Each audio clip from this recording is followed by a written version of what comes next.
God is in the business of maintaining his doors. You know why he has that business of maintaining the door?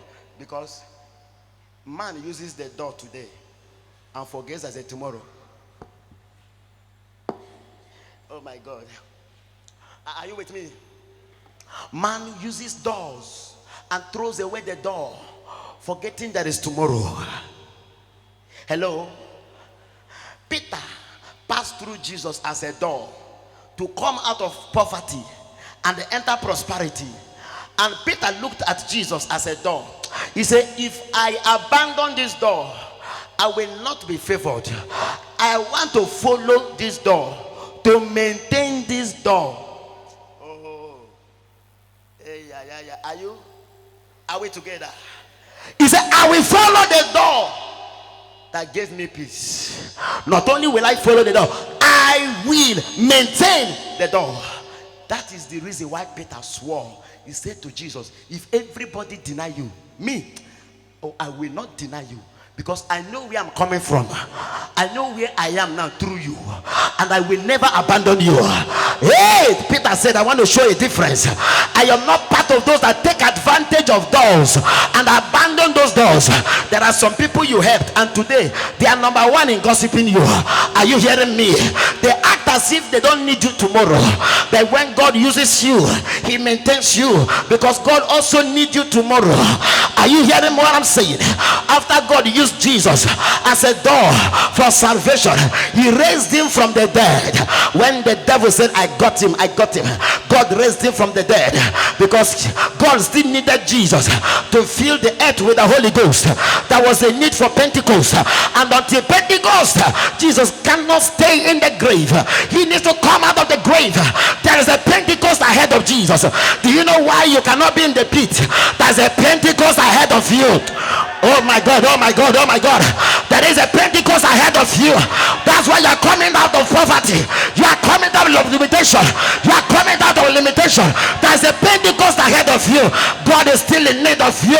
Tell your neighbor, God is still in need of you. That's why God brought him out of the grave, because Pentecost is there. And not only Pentecost, after Pentecost, there's another one. He said, for he is seated at the right hand of the Father, making intercession for who? For the saints. If he ended up in the grave, sir, I would have been in hell, because nobody would have prayed for my salvation. But he have to come out of the grave to sit at the Father's right hand, because God needs somebody to pray for me. As I'm preaching now, it's because he has prayed for me. That's why Jesus said to Peter, the devil wants to close you as a door, so that people will not come to me through you. But I have kept you by praying for you. Anybody that loves you prays for you. To keep somebody is to pray for the person. Are you hearing me? We also keep people by helping them. We also keep people by loving them. We keep people by speaking behalf. I came to announce to you, the days of loneliness in your life and destiny is over.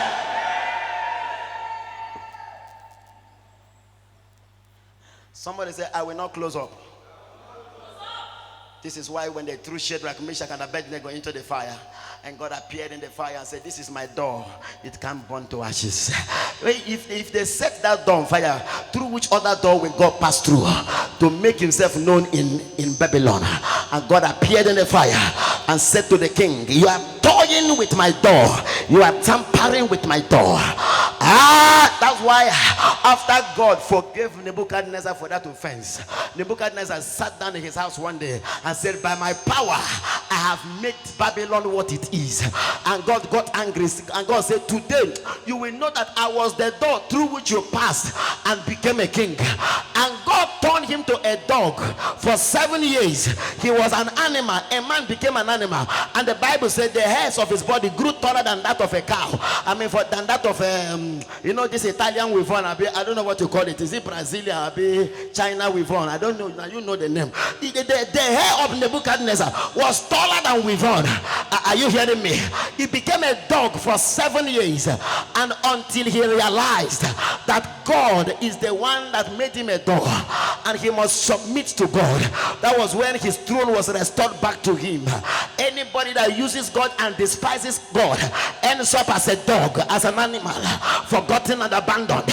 But if God uses you and you are allowing yourself for God to use you, God has the responsibility to keep you, because he forever have need of you.